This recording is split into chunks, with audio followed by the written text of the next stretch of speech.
ಆಕಾಶವಾಣಿ ಮೈಸೂರು. ನಾನು ಐ, ನೀನು ಯು. ಬಾನುಲಿ ಇಂಗ್ಲಿಷ್ ಪಾಠ ರೇಡಿಯೋ ಸರಣಿ.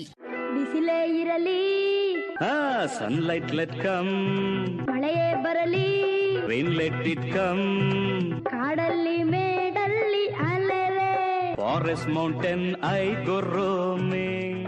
ಪ್ರಸ್ತುತಿ ರಾಜ್ಯ ಪ್ರಶಸ್ತಿ ಪುರಸ್ಕೃತ ಆಂಗ್ಲ ಭಾಷಾ ಉಪನ್ಯಾಸಕ ಸದಾನಂದ ಆರ್. ಕನ್ನಡದಲ್ಲಿ ಕ್ಷಮಿಸು ಎನ್ನುವೆ, ಇಂಗ್ಲಿಷ್ನಲ್ಲಿ ಸಾರಿ ಎನ್ನುವೆ.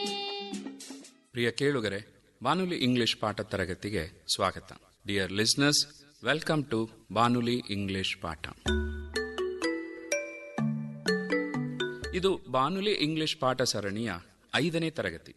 ಇದುವರೆಗೆ ನಾವು ಹೇಗೆ ಇಂಟ್ರೊಡ್ಯೂಸ್ ಮಾಡಿಕೊಳ್ಳಬಹುದು, ಹೇಗೆ ಥ್ಯಾಂಕ್ ಯು ಹೇಳಬಹುದು, ಅಪರಿಚಿತರೊಂದಿಗೆ ಅಂದರೆ ಸ್ಟ್ರೇಂಜರ್ಸ್ನೊಂದಿಗೆ ಮಾತುಕತೆಯನ್ನ ಆರಂಭಿಸೋದು ಹೇಗೆ, ಮತ್ತೊಬ್ಬರಿಂದ ಸಹಾಯ ಹೆಲ್ಪ್ ಪಡೆಯುವುದು ಹೇಗೆ, ಮತ್ತು ಮತ್ತೊಬ್ಬರಿಗೆ ಹೆಲ್ಪ್ ಮಾಡುವುದು ಹೇಗೆ, ಹೆಲ್ಪ್ ಅನ್ನ ಪಡೆದ ಮೇಲೆ ಥ್ಯಾಂಕ್ಸ್ ಹೇಳೋದು ಹೇಗೆ, ಮತ್ತೊಬ್ಬರ ಅಭಿಪ್ರಾಯವನ್ನ ಒಪ್ಪುವುದು ಅಗ್ರಿ ಅಥವಾ ಒಪ್ಪದೇ ಇರುವುದು ಹೇಗೆ ಅಂತ ಹೇಳಿ ಅರ್ಥ ಮಾಡಿಕೊಂಡ್ವಿ.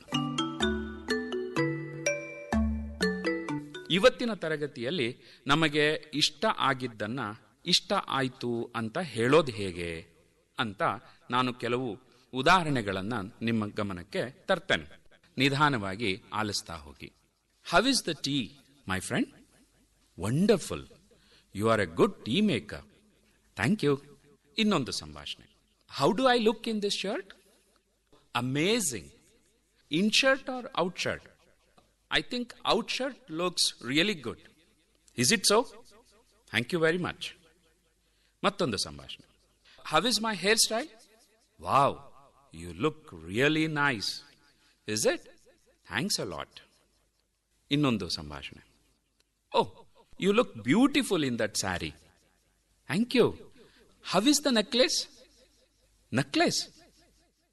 You look stunning in it. Sorry, I didn't notice early. It's okay. Anyway, thanks for the compliment.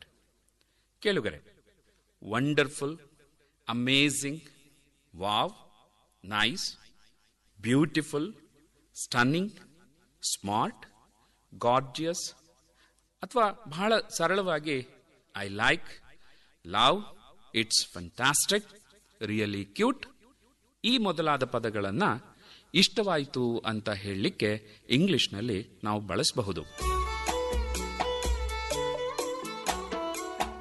ನಮಗೆ ಇಷ್ಟ ಆಗದೇ ಇರೋದನ್ನ ಇಂಗ್ಲಿಷಲ್ಲಿ ಹೇಗೆ ಹೇಳೋದು ಅಂತ ಈಗ ಸ್ವಲ್ಪ ಅರ್ಥ ಮಾಡ್ಕೊಳ್ಳೋಣವಾ? It's a beautiful bag, isn't it? No, it's ugly. ಮತ್ತೊಮ್ಮೆ ಈ ಸಂಭಾಷಣೆನ ಹೇಳ್ತೇನೆ. It's a beautiful bag, isn't it? No, it's ugly. Did you love the cake? No, it was awful. I liked the ice cream. How about you? I didn't like it. It didn't taste good. ಕೇಳುಗರೆ, ನಮಗೆ ಇಷ್ಟ ಆಗಲಿಲ್ಲ ಅಂತ ಹೇಳಲಿಕ್ಕೆ ugly, awful, don't like, don't love, didn't taste well ಮುಂತಾದ ಪದಗಳನ್ನು ಬಳಸಿಕೊಂಡು ಹೇಳಬಹುದು. ಇಂದಿನ ತರಗತಿಯಲ್ಲಿ ಒಂದೆರಡು ಮುಖ್ಯವಾದ ಅಂಶಗಳನ್ನು ನಾನು ನಿಮಗೆ ಕಲಿಸ್ಕೊಡ್ತೀನಿ. ನೋಡಿ, ಯಾವುದೇ ಭಾಷೆಯನ್ನು ನಾವು ಬಳಸಬೇಕಾದ್ರೆ ಆ ಭಾಷೆಯಲ್ಲಿ ಕಾಲವನ್ನು ಸೂಚಿಸುವ ವ್ಯವಸ್ಥೆ ಹೇಗಿರುತ್ತೆ ಅನ್ನೋ ಜ್ಞಾನ ನಮಗಿರಬೇಕು. ಈ ಇಂಗ್ಲಿಷ್ ಭಾಷೆಯಲ್ಲಿ 3 ಕಾಲಗಳನ್ನು ಗುರುತಿಸ್ತೀವಿ: ಪಾಸ್ಟ್, ಪ್ರೆಸೆಂಟ್ ಮತ್ತಿನ್ನೊಂದು ಫ್ಯೂಚರ್. ಇವನ್ನ ಇಂಗ್ಲಿಷ್ನಲ್ಲಿ ಟೆನ್ಸ್ ಸಿಸ್ಟಮ್ ಅಂತ ಹೇಳ್ತಾರೆ. ಈ ಕಾಲದ ಸೂಚನೆ ಹೇಗೆ ಈ ಭಾಷೆಯಲ್ಲಿ ಬರುತ್ತೆ ಅಂತ ನಮ್ಗೆ ಅರ್ಥ ಆದರೆ ಆಗ ಇಂಗ್ಲಿಷನ್ನ ಬಳಸೋದು ಬಹಳ ಸರಾಗ ಆಗತ್ತೆ. ನೋಡಿ, I lived in Chamarajanagar for 10 years. ನಾವ್ ಐ ಲೀವ್ ಇನ್ ಮೈಸೂರು. ಈ I lived in Chamarajanagar for 10 years ಅನ್ನುವ ವಾಕ್ಯ ಹಿಂದಿನದ್ದನ್ನ ಅಂದರೆ ಪಾಸ್ಟ್ ಭೂತಕಾಲವನ್ನ ಸೂಚಿಸಿದ್ರೆ, ನಾವ್ ಐ ಲೀವ್ ಇನ್ ಮೈಸೂರು ಅನ್ನೋದು ಈಗಿನ ಸ್ಥಿತಿಯನ್ನ, ವರ್ತಮಾನವನ್ನ ಸೂಚಿಸ್ತದೆ.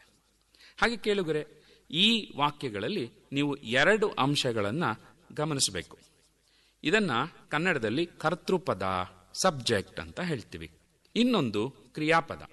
ಈಗ ನಾನು ಹೇಳಿದ ವಾಕ್ಯಗಳಲ್ಲಿ ಐ ಲೀವ್ಡ್ ಇನ್ ಚಾಮರಾಜನಗರ್ ಅನ್ನುವ ವಾಕ್ಯ ಏನಿತ್ತಲ್ಲ, ಅದರಲ್ಲಿ ಐ ಅನ್ನೋದು ಕರ್ತೃ ಅಂದ್ರೆ ಸಬ್ಜೆಕ್ಟ್, ಲೀವ್ಡ್ ಅನ್ನೋದು ಕ್ರಿಯಾಪದ. ನಾವು ಯಾರ ಕುರಿತು ಹೇಳ್ತೀವಿ ಅಥವಾ ಯಾವುದರ ಕುರಿತು ಹೇಳ್ತೀವಿ ಅದನ್ನ ಕರ್ತೃ ಅಥವಾ ಸಬ್ಜೆಕ್ಟ್ ಅಂತ ಹೇಳ್ತೀವಿ. ಆ ಸಬ್ಜೆಕ್ಟ್ನಲ್ಲಿ ಏನಾದರೂ ಕೆಲಸ ಆಗಿದ್ರೆ, ಆ ಸಬ್ಜೆಕ್ಟ್ ಏನಾದರೂ ಕೆಲಸವನ್ನ ಮಾಡಿದ್ರೆ ಅದನ್ನ ಹೇಳಲಿಕ್ಕೆ ಕ್ರಿಯಾಪದವನ್ನು ಬಳಸ್ಕೊಳ್ತೀವಿ. ಈಗ ಉದಾಹರಣೆಗೆ, I am a teacher, I live in Mysuru. ನೋಡಿ, ಇಲ್ಲಿ ಮೊದಲ ವಾಕ್ಯ ನಾನೇನು ಅಂದ್ರೆ ಐ ಆಮ್ ಎ ಟೀಚರ್ ಅಂತ ವಿವರ ಕೊಟ್ರೆ, ಎರಡನೇ ವಾಕ್ಯ ನಾನೇನು ಕ್ರಿಯೆ ಮಾಡ್ತೇನೆ ಅಂದ್ರೆ ಐ ಲಿವ್ ಇನ್ ಮೈಸೂರು ಅನ್ನೋದನ್ನ ಹೇಳುತ್ತೆ.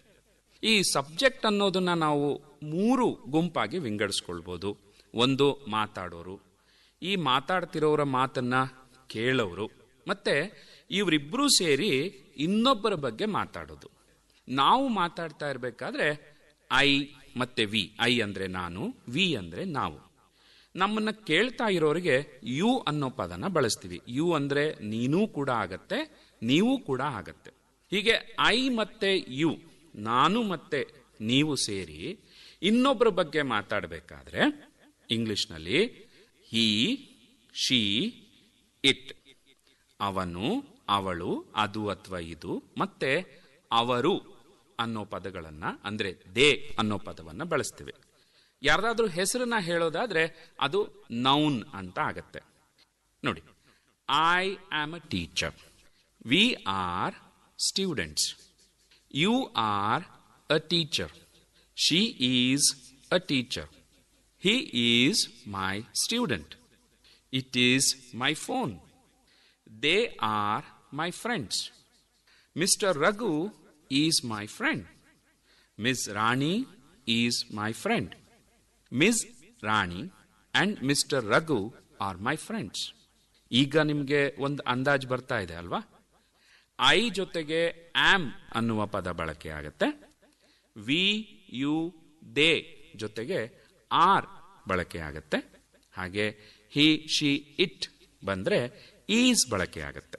ಒಂದು ವೇಳೆ ನಾಮಪದ ಏಕವಚನ ಅಂದ್ರೆ ಒಂದೇ, ರಘು ಅನ್ನುವ ಪದ ಬಂದ್ರೆ ಈಸ್ ಬರುತ್ತೆ, ರಾಣಿ ಅಂತ ಬಂದ್ರೆ ಈಸ್ ಬರುತ್ತೆ, ರಾಘು ಅಂಡ್ ರಾಣಿ ಅಂತ ಬಂದಾಗ ಆರ್ ಬರುತ್ತೆ.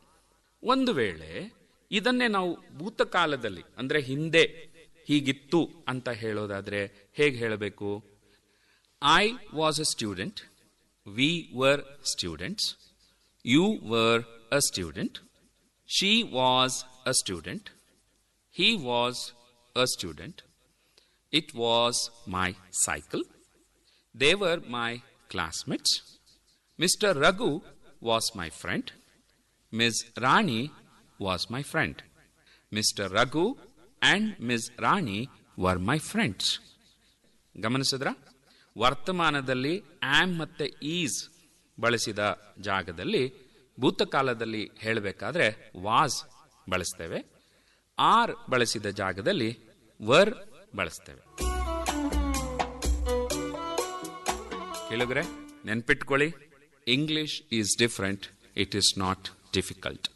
Meet you in the next class. Goodbye, have a nice day dear listeners. ಎಲ್ಲರಿಗೂ ನಮಸ್ಕಾರ.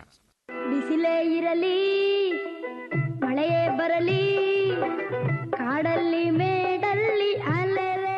ಬಾನುಲಿ ಇಂಗ್ಲಿಷ್ ಪಾಠ ರೇಡಿಯೋ ಸರಣಿ ಕೇಳಿದಿರಿ. Sunlight let come, rain let it come, forest mountain I go roaming. ಪ್ರಸ್ತುತಿ ರಾಜ್ಯ ಪ್ರಶಸ್ತಿ ಪುರಸ್ಕೃತ ಆಂಗ್ಲ ಭಾಷಾ ಉಪನ್ಯಾಸಕ ಸದಾನಂದ ಆರ್. ಕೈ ತುತ್ತು ಕೊಟ್ಟೋಳೆ, I love you my mother India, mother India. ಸಂಕಲನ GN ಮಂಜುನಾಥ್.